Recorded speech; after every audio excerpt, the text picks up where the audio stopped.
Welcome to Mindful Moments. Nourish your mind on the go. We are absolutely thrilled to have you join us for today's conversation. Truly, it is great to be here. We have some fantastic material to cover. We really do. Let me ask you a question to start.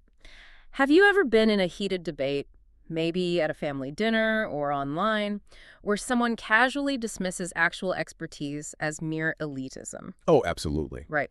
Have you ever noticed a situation where someone passionately claims that a gut instinct, just a pure gut feeling, trumps hard evidence every single time, and they actually get applauded for it? It happens all the time. People cheer for the gut feeling. Exactly. If you've experienced that, you certainly aren't alone. Today, we're turning our attention to a truly profound piece of historical scholarship that captures the very pulse of that frustrating experience. We are exploring Richard Hofstadter's 1963 Pulitzer-winning book, Anti-Intellectualism in American Life. Experience a unique two-voice AI conversation powered by Google's Notebook LM for deeper, more dynamic book analysis. Presented by Mindful Moments. Nourish your mind on the go. It is a brilliant text. And the mission for our conversation today is quite clear. We are going to explore America's long historical unease with the life of the mind. It's a long history. It really is. We want to deeply understand how this book dissects the tension between the intellect and the general public. And ultimately, we want to discover what this historical analysis means for how we engage in rational, constructive discourse today. We're looking for how this specific framework can help us navigate a modern world that sometimes feels profoundly suspicious of rigorous thought. Okay, let's unpack this. Because when you bring up a topic like the rejection of expertise or this cultural suspicion of intellectuals, people today almost always assume that this is an entirely modern phenomenon. They think it started yesterday. Yes. Right. We tend to think of it as a recent byproduct of the internet era or the rise of social media echo chambers, or perhaps a sudden shift in the current political landscape. It feels like something brand new that we're just now being forced to deal with. That is the most common assumption. And Hofstadter's actual thesis counters that idea directly. Remember, he wrote this book amid the intense anxieties of the Cold War. The echoes of McCarthyism's fervent malice, a period in the 1950s driven by intense, often baseless political paranoia and the blacklisting of suspected communists, those echoes were still very loud in the culture. The Red Scare was fresh in everyone's minds. Very fresh. And the political rise of Barry Goldwater, a conservative politician whose 1964 presidential campaign heavily energized populist anti-establishment sentiments, well, that was actively shifting the national conversation while Hofstadter was writing. So he was watching this happen in real time. Exactly. In that specific context, Hofstadter argues that a certain humorless imbecility and a deep-seated resentment of the life of the mind aren't modern aberrations at all. They aren't glitches in the system. They are the system. Or at least deeply woven into the very fabric of American history. He is diagnosing the soul of the nation by tracing threads from colonial pulpits all the way up to mid-20th century politics. Before we get too far ahead, though, it's crucial that we define exactly what the book means by the term anti-intellectualism. He isn't just talking about a lack of formal education, is he? Not at all. It's much more active than that. Right, because the book defines it as a specific cultural attitude where intellectuals are viewed as pretentious, conceited, immoral, dangerous, and even subversive. The intellectual isn't just seen as someone who reads a lot of books. They are seen as a figure who threatens the practical, everyday values of the common citizen. That distinction is vital. The core subject of the book is this active resentment. It isn't mere apathy toward education. It is an active, hostile suspicion of abstract thought. And what makes the book so compelling is how methodically Hofstadter breaks down exactly where this suspicion comes from. Here's where it gets really interesting. Hofstadter structures his entire argument by laddering from a broad definition down to specific foundational sectors of American life. He essentially builds his analysis on four main pillars: religion, business, education, and politics. Exactly. By looking at these four areas, he creates a comprehensive map of how this sentiment grew. Let's start with religion, because his sweep through the religious history of the country is incredibly detailed and, frankly, eye-opening. It is arguably the foundation of his historical critique. Hofstadter spends a significant portion of the book examining the great Protestant awakenings in America. He details how evangelical fervor during these massive religious revivals often prized the spirit and emotional conversion over rigorous academic theology. So feeling the spirit was more important than understanding the text. Much more important. If you picture the tangible atmosphere of a 19th century frontier revival tent, it was sweaty, loud, and deeply emotional. In the push to make religion accessible to the masses, revivalist preachers would sometimes go so far as to equate intellectualism with actual sin. Wow. Literal sin. Yes, they framed the highly educated, seminary-trained clergy as disconnected from genuine faith. The focus shifted entirely toward a deeply personal, emotional experience rather than a scholarly understanding of Scripture. But wait, I have to play devil's advocate here. Wasn't that a necessary correction? I mean, the early church in America was pretty rigid. If you're a farmer on the frontier, a sermon delivered in Latin or filled with dense theological debates, that isn't going to do much for your soul. Wasn't making religion accessible a broadly good thing?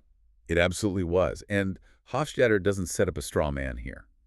He provides careful counterexamples to show that religion and intellect aren't inherently opposed. He highlights that early Christianity, and certainly early American Puritanism, actually fostered immense intellectual rigor. Right, the Puritans were incredibly educated. They founded Harvard, after all. Their ministers read Hebrew and Greek. He provides these nuances to show that the anti-intellectual strain in religion was a specific historical development. It was a shift in cultural priorities where emotion began to actively cannibalize reason, rather than an inevitable feature of faith itself. Okay, so it makes sense that the skepticism took root in the church on the frontier. But how on earth did it bleed into the corporate world? Because today, we usually think of business leaders as highly educated elites with MBAs from Ivy League schools. Yet, the second pillar he examines is business. It traces back to the 19th century myth of the self-made man. We see the rise of commerce's cult of experience, where the ultimate measure of a person's worth was what they could physically build, sell, or manage. So, tangible results. Exactly. The practical, boots-on-the-ground experience was glorified. The wealthy industrialist who built things with his own hands was the hero, while the academic who simply thought about abstract theories was dismissed as useless or a distraction. Again, I have to ask, isn't practicality a good thing? If I'm hiring someone to manage my company or build a bridge, I want the person with actual boots-on-the-ground experience, not a philosopher reading a book under a tree. Is Hofstadter being a bit unfair to the working man here? That is a completely fair pushback. And if we connect this to the bigger picture, you can see how the vast, expanding American frontier required incredible physical resilience and practical problem-solving. But Hofstadter argues that this necessity hardened into a rigid cultural dogma. It went too far. Yes. The business world developed what he calls a mystique of practicality. This mystique suggested that if a thought or a theory couldn't be immediately monetized or applied to a tangible problem, it had absolutely zero value. It wasn't just valuing experience, it was actively dismissing anything that couldn't produce an immediate return on investment. Which leads us to a really counterintuitive area, our schools. The third pillar is education. How can the education system itself be a source of anti-intellectualism? That feels backwards. It does. But he directs a significant amount of his analytical focus toward the educational reforms of the early 20th century. He looks specifically at the progressive education movement, which was heavily influenced by figures like John Dewey. Dewey is massive in education history. Huge. Hofstadter critiques what became known as life adjustment education.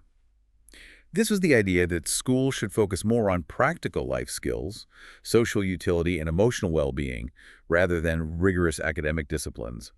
The goal was noble in its democratic intent to prepare students for civic life. But I'm hearing a but. That sounds exactly like modern debates we have today about whether we should eliminate advanced placement tracks or grade on a curve so nobody feels left behind. We desperately want equality, but the tension is whether that equality inherently lowers the ceiling for excellence. Precisely. Hofstadter argues that these egalitarian schools, in their effort to be perfectly inclusive, often ended up nurturing the average student at the immense expense of challenging the brilliant ones. By focusing so heavily on social utility, the educational system moved away from rigorous intellectual discipline. It flattened everything out. It did. And then there's politics, the fourth pillar. Oh boy. This is where we see it on our screens every single day. The book illustrates how politicians realized that appealing to the common man often required a deliberate performance of anti-intellectualism. Yes, the political sphere began to enthusiastically reward candidates who could speak with folksy simplicity and brutally punish those who seemed too analytical, complex, or detached. Right, it's the classic modern trope of the Ivy League educated politician awkwardly eating a corn dog at a state fair in a plaid shirt just to prove they are a man of the people. They have to hide their pedigree to win a primary. That is a perfect modern equivalent. What's fascinating here is how Hofstadter synthesizes these four pillars. He shows that whether it's the revival tent, the corporate boardroom, the high school classroom, or the campaign trail, the underlying mechanism is exactly the same. It's that mystique of practicality again. Yes, it's a persistent mystique of practicality that, in his view, ultimately cripples the spirit. It creates a society that is highly capable of doing things, but increasingly suspicious of asking why we are doing them. It fosters absolutism and a rigid adherence to gut feelings over the kind of nuanced compromise that intellectual rigor demands. It is a sweeping, heavy diagnosis of the American character. But evaluating a book of this magnitude requires us to look at the author himself. As a reader, you have to wonder, how does he manage to deliver such a heavy critique without just sounding incredibly arrogant? We have to evaluate his ethos. That is perhaps the greatest achievement of the text. Hofstadter is a Columbia historian writing in the mid-20th century. He could easily have fallen into the trap of writing a bitter polemic against a society he felt undervalued his own profession. But he acts as a fair referee, not as cold. He actively acknowledges the flaws and failures of intellectuals themselves. He doesn't pretend that intellectuals are perfect or that they have all the answers. He acknowledges that they can sometimes be legitimately disconnected from the realities of everyday life. Exactly. He writes about the danger of ivory tower detachment, and he explores the persistent dilemma that intellectuals face between alienation and conformity. This restraint prevents the book from becoming a one-sided complaint. By being self-critical, he builds trust with educated readers who were wary of the fervent, uncompromising political rhetoric of the 1960s. And the strengths of the book really lie in his use of concrete evidence. He brilliantly ties these massive, abstract, cultural critiques to lived history. When he talks about education, he gives specific examples of curriculum changes. When he talks about religion, he quotes the actual sermons of revival preachers. He doesn't just theorize. Right. He makes complex ideas accessible by grounding them in the historical record, and he anticipates his skeptics by humanizing the anti-intellectual forces, framing them as understandable, albeit flawed, reactions to real elitism. This raises an important question, though. No work of history is without its logical gaps or missing views. As careful as Hofstadter is, there are areas where the argument shows its limitations. Where does he miss the mark? First, he assumes a certain permanence of anti-intellectualism without providing robust cross-cultural benchmarks. He frames this as a distinctly American problem, deeply rooted in the nation's specific democratic and frontier history. However, without comparing the United States to other mass democracies globally, it risks overstating the American uniqueness of the problem. Is this strictly an American issue, or is it a vulnerability of any democratic system? Exactly. And there is a second major weakness to consider. If you look at his research, he largely overlooks the fact that the intellect itself has a long history of anti-populist streaks. What do you mean by that? Well, if you trace the history of ideas back through Enlightenment naturalism, meaning that even the great thinkers of the 18th century who championed reason often looked down on the uneducated public as a mob incapable of complex thought, you see a different story. Intellectuals have sometimes actively promoted systems that exclude the masses. They gate-kept knowledge. Heavily. It's the cognitive staircase from opinion to wisdom. Hofstadter wants everyone to climb it, but he sometimes forgets how often those at the top have pulled the ladder up behind them to keep the public out. So what does this all mean? We have this incredibly dense historical analysis of religion, business, education, and politics. We have a fair assessment of the author's strengths and blind spots. But for you, the listener, how does this translate into living well and treating others justly today? What is the real takeaway here? Hofstadter's ultimate purpose wasn't simply to complain about the state of the world. His goal was to rouse intellectuals from their alienation and to urge them toward meaningful civic engagement without condescension. Without looking down their noses at people. Exactly. The book is intended as a mirror for self-examination. It suggests that if you value rational discourse and evidence, you cannot simply retreat into a community of like-minded people when the broader culture frustrates you. You have a civic duty to engage, to persuade, and to do so with a genuine understanding of where the opposition is coming from. Let's actually model how you might explain or debate this book fairly with others, perhaps in a classroom or at a dinner table. Because the issues Hofstadter raises are the exact issues we debate today regarding education, policy, and leadership. A fair debate model is crucial here. If we model a fair debate, one side might strongly argue, based on Hofstadter's premise, that rigorous expertise is absolutely essential for a functioning, complex society. This side would assert that relying on gut instinct for economic policy, public health, or global diplomacy is a recipe for absolute disaster. They would argue that we must elevate and protect intellectual standards, even if it means acknowledging that not all opinions are equally valid when it comes to highly technical issues. And stating the other side's view strongly, someone might argue that populism and practical education are vital for democratic accessibility. This side would argue that an over-reliance on cloistered experts leads to technocracy, where a small, highly educated elite makes decisions that govern the lives of millions without truly understanding their daily struggles. They lose touch with the ground reality. Yes, they'd argue that the mystique of practicality isn't a flaw, but a democratic survival mechanism ensuring that leaders remain tethered to the real-world needs of everyday people. To conduct this debate fairly, both sides have to articulate what would actually change their minds. The advocate for expertise might concede their point if they were shown undeniable evidence that intellectual elites were systematically using their credentials to consolidate wealth rather than advance the public good. And conversely, the advocate for populism might change their mind if shown that a lack of specialized expert knowledge was causing immediate quantifiable harm to the very people the populist approach was meant to protect. Closing that debate, both sides can easily find a profound point of agreement. Genuine, arrogant elitism is alienating and damaging to a unified society. No one benefits from condescension. But the point of disagreement remains really difficult to resolve. The core tension lies in whether prioritizing equality and accessibility in a democracy inherently requires flattening excellence and diluting rigorous standards. Can we be truly equal and still revere exceptional intellect? That is the tightrope walk of the American experiment. And the actionable advice here for you, the listener, is to use Hofstadter's lens to deeply examine the world around you. Spot the moments in your own life where a sudden demand for practicality might actually be veiling a deeper prejudice against complex thought. That's a great point when someone says, let's just be practical. Ask yourself if they're actually saying, let's avoid thinking too hard about the systemic causes of this problem. Use this framework to question your own instincts. It is a tool to foster the kind of patient, honest listening that a healthy democracy absolutely demands. Because it is very easy to fall into the trap of thinking that because an idea is complicated, it is automatically disconnected from reality. Exactly. Hofstadter shows us that the line between championing the common man and attacking the life of the mind is razor thin. It is a boundary that shifts in every generation, through every political cycle and educational reform. Navigating that delicate line, ensuring that we respect the dignity of everyday experience without sacrificing the pursuit of complex truth, is the ongoing, perhaps never-ending project of American democracy. That is a powerful final thought. To wrap up our conversation today, we want to leave you with a few open questions for reflection. Carry these questions into your own classrooms, your workplaces, or your discussions with friends. Number 1.